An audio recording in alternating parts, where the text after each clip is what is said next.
Adik-adik, selain olahraga secara rutin, kalian harus makan dan minum yang bergizi. Gizi yang terkandung di dalam makanan itu membuat tubuhmu sehat dan berenergi.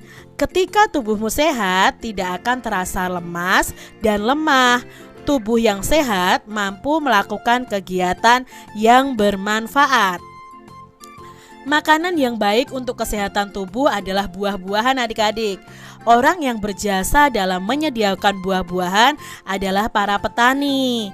Nah, para petani ini bekerja keras mengeluarkan energi agar buah-buahan yang ditanam itu berbuah dengan lebat. Tanaman tersebut dirawat dan diberi pupuk. Dengan demikian, tanaman akan tumbuh subur.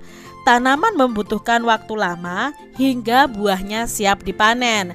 Setelah panen adik-adik, petani akan mengangkut dan menjual hasil panennya ke pasar. Semua kegiatan petani ini pasti membutuhkan energi. Oleh karena itu adik-adik, kalian wajib menghargai energi yang sudah dikeluarkan oleh para petani dengan makan buah-buahan. Nah, coba sekarang adik-adik pikirkan baju yang kalian pakai. Mulai ya, baju kita itu mulai dari menanam pohon kapasnya adik-adik. Jadi baju kita ada yang terbuat dari kapas. Nah, pohon kapas itu akan diolah sampai menjadi baju. Ini adalah proses pembuatan baju dari kapas. Pertama, pohon kapas akan ditanam dan dirawat. Setelah itu, kalau sudah tumbuh kapasnya ini adik-adik, kapasnya akan dipanen. Lalu kapas itu akan dipintal seperti ini, akan menjadi benang ini adik-adik. Nah, benang inilah yang akan digunakan untuk membuat baju atau menjahit baju. Ini proses pembuatan baju dari kapas dari awal sampai jadilah baju adik-adik. Jadi di sini juga diperlukan energi ya ternyata untuk membuat baju kita. Adik-adik, energi apa sajakah yang dikeluarkan untuk menghasilkan selembar kain? Lalu apa kewajiban yang harus kita lakukan terhadap pakaian yang kita miliki? Nah, ini adalah energi apa saja yang dikeluarkan oleh seorang penjahit saat membuat baju dan apa kewajiban kita terhadap pakaian yang dimiliki. Pertama, energi yang dihasilkan atau dikeluarkan adalah energi kimia menjadi energi gerak saat petani menanam tanaman kapas. Nah, petani itu kan menanam tanaman kapas menggunakan energi dari tubuhnya. Itu tubuh mendapatkan energi dari makanan. Makanan itu adalah energi kimia. Lalu dia bergerak menanam tumbuhan kapas. Jadi dari energi kimia diubah menjadi energi gerak untuk menanam tanaman kapas. Lalu berikutnya untuk memintal benang itu juga berasal dari energi kimia menjadi energi gerak. Ya, karena untuk memintal kapas kan perlu tubuh kita untuk menggerakkan alat pemintalnya, pemintal benangnya. Nah, itu terjadi perubahan dari energi kimia dan menjadi energi gerak. Berikutnya, energi yang digunakan adalah energi kimia, energi gerak, dan energi listrik pada saat menjahit baju. Energi kimia itu berasal dari orangnya ya yang sedang menjahit, lalu energi gerak itu adalah energi mesin jahitnya, dan energi listrik adalah energi listrik yang digunakan untuk mesin jahit itu bisa bergerak. Lalu apa kewajiban kita terhadap pakaian yang kita miliki? Ya, kita harus menjaga pakaian agar awet, lalu menggunakan pakaian dengan baik, mencuci pakaian jika kotor. Itu kewajiban kita terhadap pakaian yang kita miliki. Adik-adik, waktu yang dibutuhkan begitu lama ya untuk membuat selembar kain saja tadi perlu proses yang lama. Nah, energi yang digunakan juga begitu besar. Kalau semakin lama kita melakukan aktivitas, maka energi yang kita butuhkan itu semakin banyak adik-adik. Oleh karena itu, kita harus menghargai waktu dan energi kita. Nah, adik-adik, baju yang dipakai tidak tersedia begitu saja. Ada proses yang harus dilalui hingga baju dapat dipakai.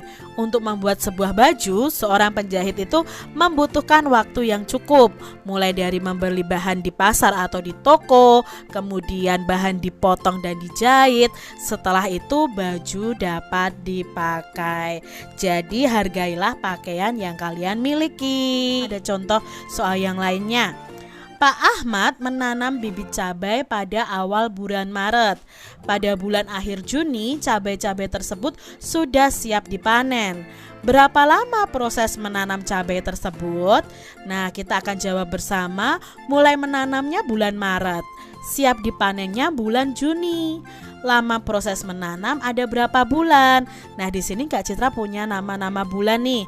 Dari Maret sampai ke Juni ada berapa bulan? Kita lihat di sini, jangan dihitung 1, 2, 3, 4. Salah adik-adik. Menghitungnya seperti ini. Maret ke April itu ada 1 bulan. April ke Mei itu berarti tambah 1 bulan, sudah 2 bulan. Mei ke Juni ditambah 1 bulan lagi, berarti ada berapa? Ada 3 bulan. Jadi lama proses menanam cabai Pak Ahmad itu selama 3 bulan. Seperti itu ya adik-adik ya cara menghitungnya. Lalu soal selanjutnya, seorang penjahit bisa menjahit 3 baju dalam sehari. Jadi 1 hari bisa menjahit 3 baju. Jika dia harus menjahit 15 baju, berapa hari yang dia butuhkan? 1 hari 3 baju. Kalau 15 baju butuh berapa hari? Nah, caranya adik-adik, dalam 1 hari itu ada 3 baju. Lalu 15 baju itu butuh berapa hari? Caranya kita bagi saja 15 baju dibagi 3 baju, karena 1 harinya 3 baju. 15 dibagi 3 itu sama dengan 5. Jadi yang dibutuhkan untuk menjahit 15 baju adalah 5 hari. Soal selanjutnya nih adik-adik. Pada hari Senin, ibu membawa bahan ke tukang jahit. Ibu ingin menjahit bajunya. Pada hari Sabtu, baju tersebut sudah selesai dijahit.